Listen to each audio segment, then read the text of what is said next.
Hello, I'm Doug, and this is the Taste and Sensibility channel, and we are starting today a new series on Brie-Like cheeses, and I'll just call this one Brie Basics. So we'll just go over some of the basic things and answer some of the questions that always come up about Bries and cheeses, and do you eat the rind and stuff like that.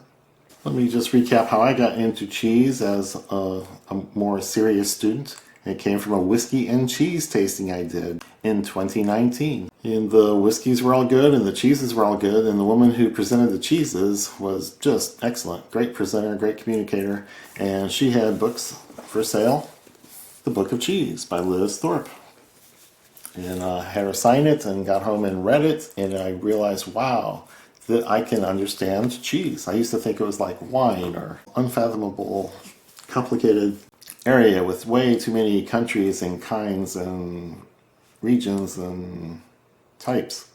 And after going through this book a little bit, I started to understand. So my background here is basically her gateways. So we've already done the mozzarella gateway, a very, very young, fresh cheeses. And now we're moving on to Brie, which are generically known as a bloomy rind cheese.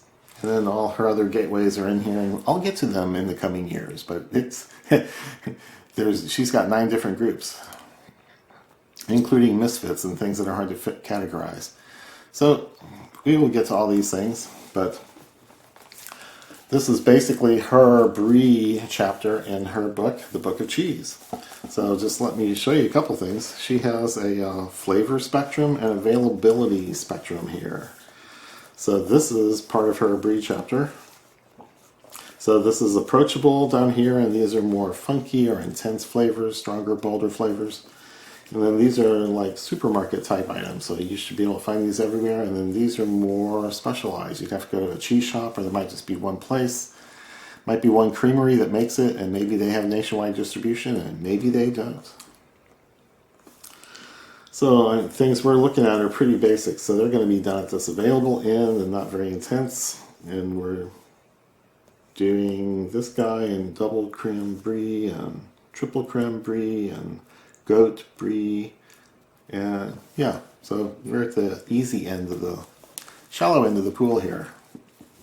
So I really recommend this book, and I'll put a link down below. I can bring my cheese back. Brie is a very soft young cheese that has had some ripening done, some aging, but not very much. It is probably not a month or 6 weeks old when you get it in the store. And it is covered with this white rind, or white coating. And the really white one that you see most often is really a mold. It's a fungus that grows on the outside. When they form the little discs of the cheese, they put on they just wash the discs of cheese with a solution that has the mold spores in it. And it grows really fast. It likes the cheese. It grows and covers the thing. So it looks fuzzy at first, but after a little bit of handling, it gets patted down. So it's about like paper. I mean, it's thin, and it doesn't have a strong flavor.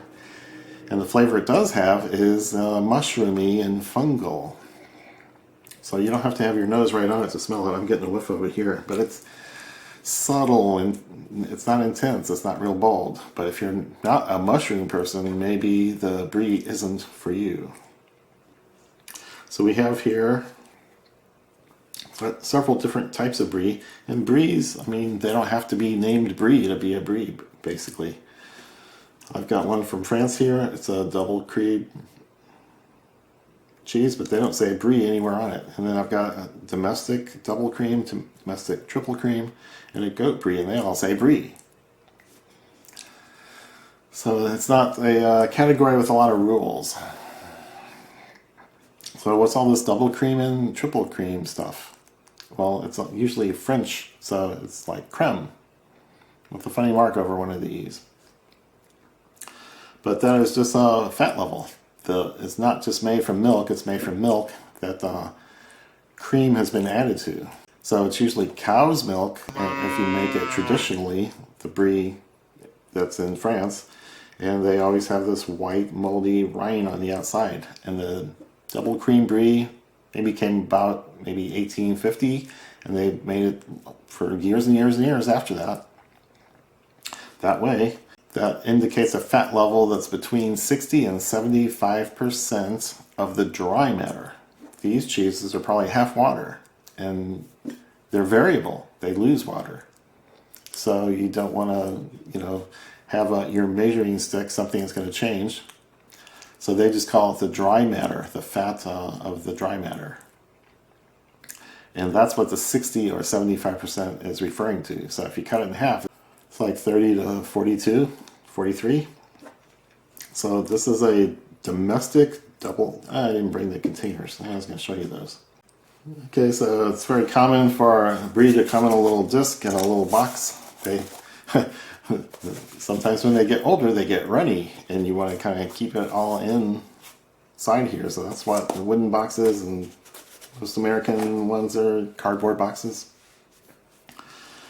So this is the triple creme brie. It's wrapped up in some paper or foil. So this is my piece of domestic triple creme. So it's called, the brand here is La Bonne Vie. French name, French for the good life. It says triple creme 70%, which isn't high enough for triple creme in France. But they're just telling you the fat level on that type of scale. And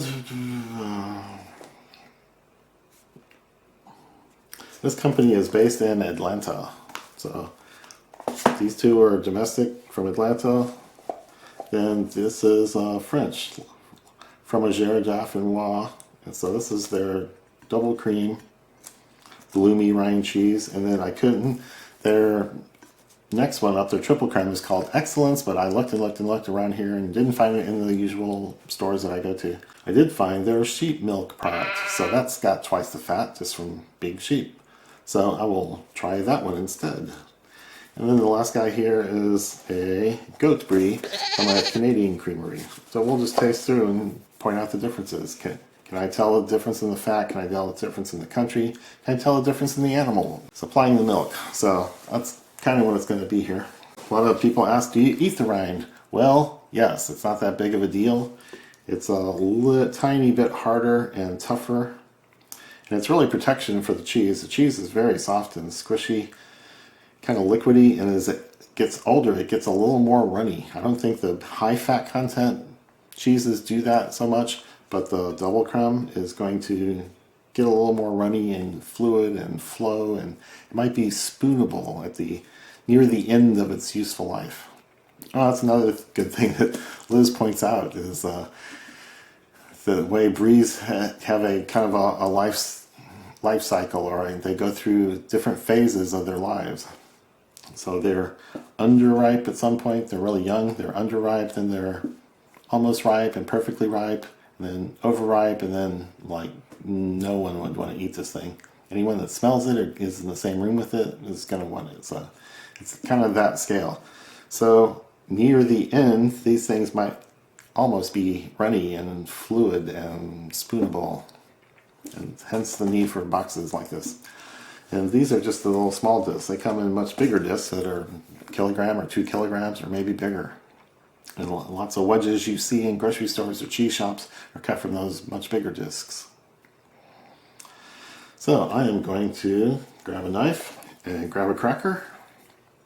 Let's see, I think I'll break a piece of flatbread first and try it on that. So I'm just going to cut through both parts of the rind. There's a top and a bottom, and the middle is very light, pale yellow. Looks like maybe it could be butter, and it smears like butter. It is soft. These are all at room temperature. They've been out of the fridge for an hour or two. They've warmed up to ambient temperature, and they are very spreadable. So I'm smelling the cheese. It's kind of buttery or creamy, and I'm smelling a little whiff of mushroom like from the rind.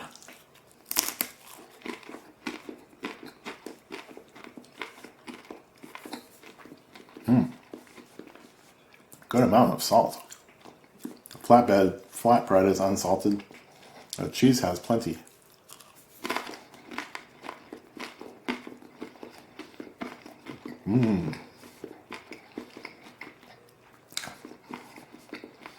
It's very rich and buttery, with some mushroom flavors that mushroom haters are not going to find enjoyable, I don't think. I'm going to do a little experiment here where I just cut off rind.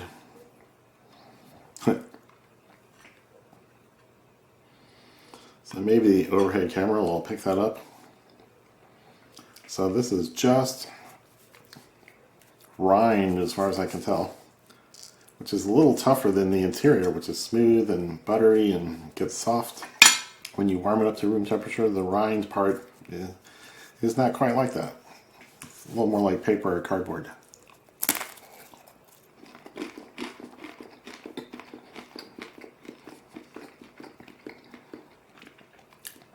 So the rind-only parts don't have a strong taste, but what taste is there is mushroomy and fungal. Something's old. Hope it didn't spoil. So this is a perfectly acceptable Brie double cream, domestic from the US. It is delicious and has really good flavor characteristics and really good texture characteristics. You like all of it. It's thick and rich and luxurious tasting.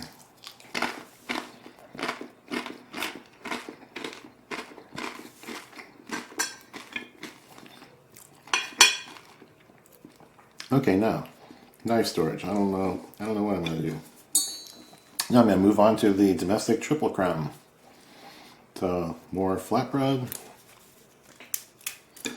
Oop, too many pieces.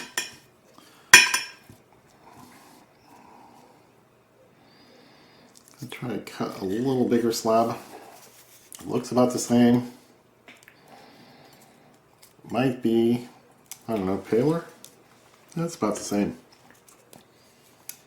It might be a little thicker and harder to spread and not as pliable, not quite like soft butter, room temperature butter. It smells the same. Mushroomy notes might be a little stronger, just a tad.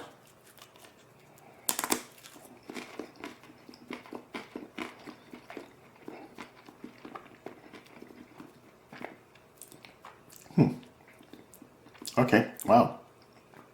I can't tell that there's more fat. This one's so rich and creamy and buttery that the increase in the fat level just doesn't register with me as a different kind. And the flavors are the same. It's the same dairy, cream, rich, butter. And that mouthfeel says all that stuff too.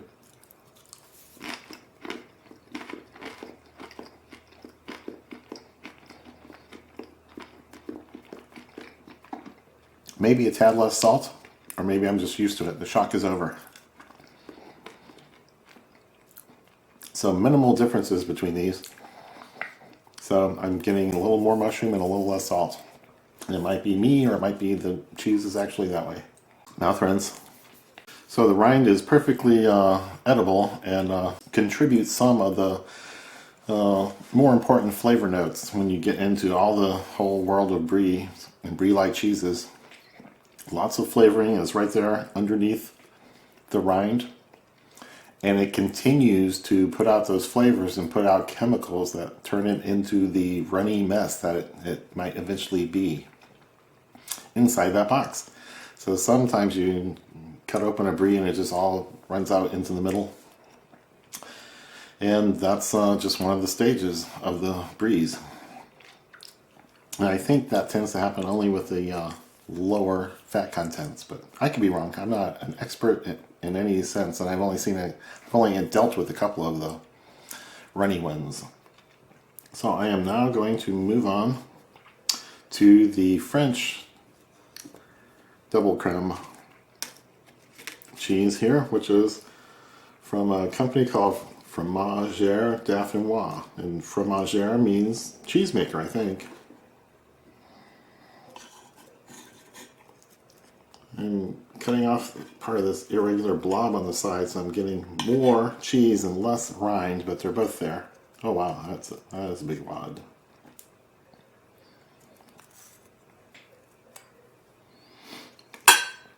A lot of cheese, very little cracker.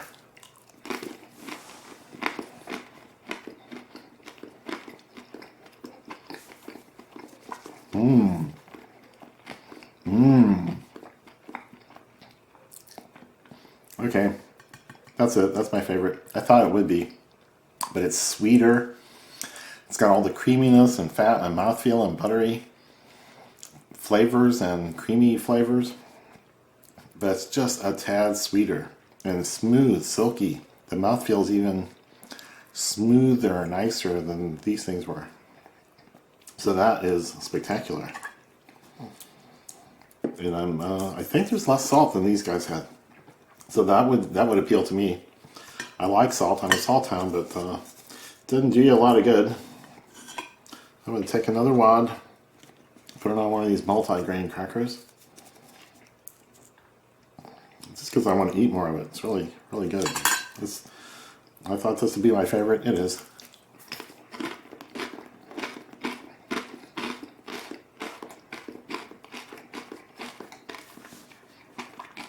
I've had it before. It really impressed me then. It's impressing me today.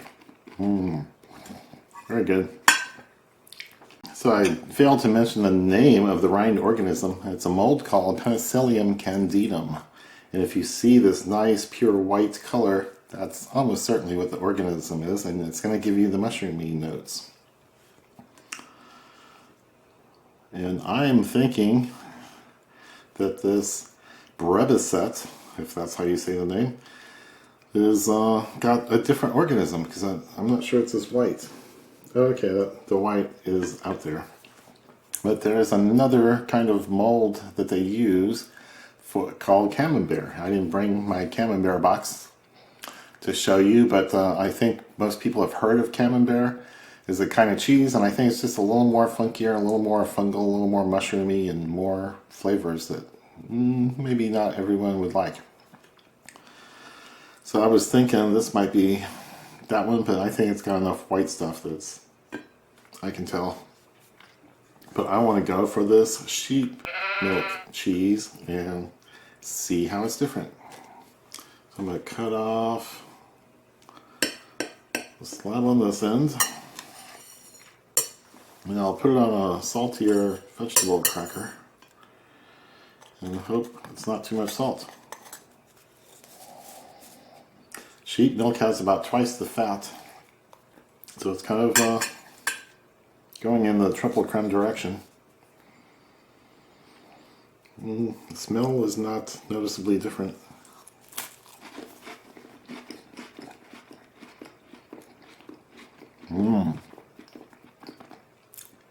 Rich, buttery, all the same. Mouthfeel notes all the same. Oh, I got a little animaliness at the end. I'm not getting grassiness like I get with some sheep milk cheeses.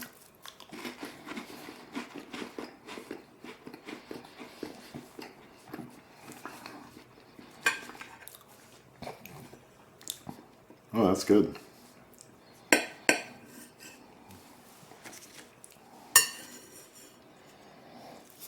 So not wildly different. I'm not getting as strong of the mushroom notes. And the sheep or animal-y characters, only a little tiny hint at the end of it, at the end of the finish.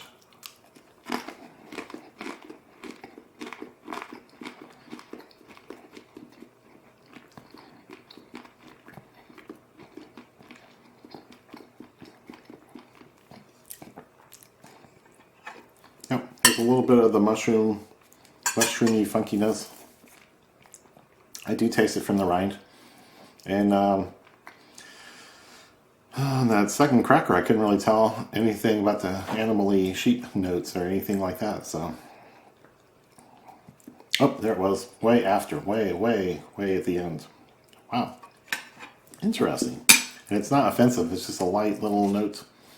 And once you recognize it, there's nothing to be afraid of. One more knife here, I think. So we will talk about other rind organisms in future episodes, like episode number 2.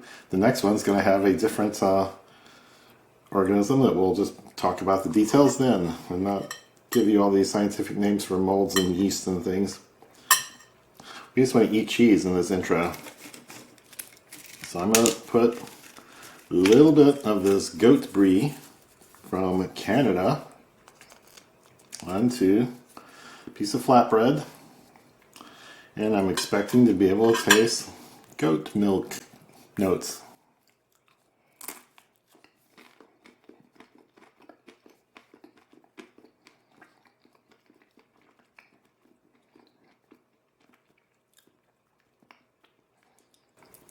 Yeah, it's rich and creamy, but it's not quite as smooth, not quite as buttery as the other ones have been, and there's a hint of goat all the way through it. Pretty much on the arrival, all the way through the finish.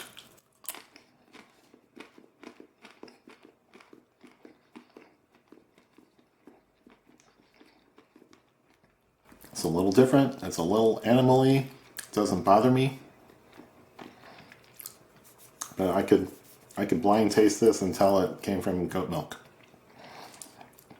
And some of the other sensory characteristics aren't quite as good as I had here. This is the best one. I just love this stuff. So, they are very similar, and the biggest change comes when you change animals. So there might be some process, reason, or something that they do when they make the cheese that makes this one so much better than these, in my opinion. And then the sheep milk cheese was different, the goat milk cheese was different. So I can get along with any of those.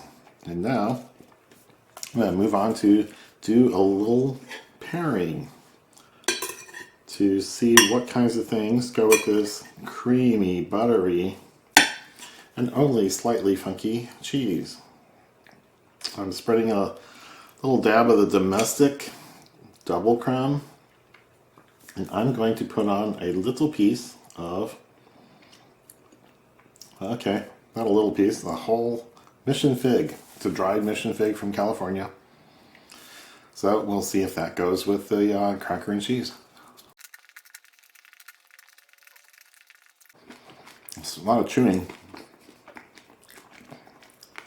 Fig doesn't have a lot of sweetness or moisture, but it did have some fruity notes, and the seeds are crunchy. So sensory experience in the mouth and all the chewing was not great, but there's nothing bad about the flavors, but not anything to recommend it either. So I will do one more type, and I think I will do my favorite here. Ooh, yeah. What a great texture. So light, smearable. Easy to add stuff to. I'm going to put a couple of dried cherries. I think these are sour cherries that are slightly sweetened. But there they are.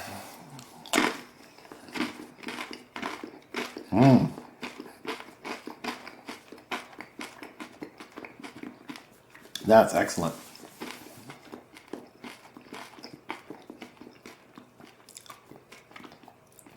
I could eat that all night long, sitting around at a party, talking to people, and sipping some drink and munching on that until it's gone. So I hope that's a reasonable introduction to this world of Brie-Like cheeses, where you can get a lot of choices in a store by having double crème, triple crème, different rind organisms. There's 3 that I know of. And then we have, 3 different animals for the milk are very common to have around. So the number of potential types of cheese you can have goes up dramatically. So it's a lot to juggle and remember.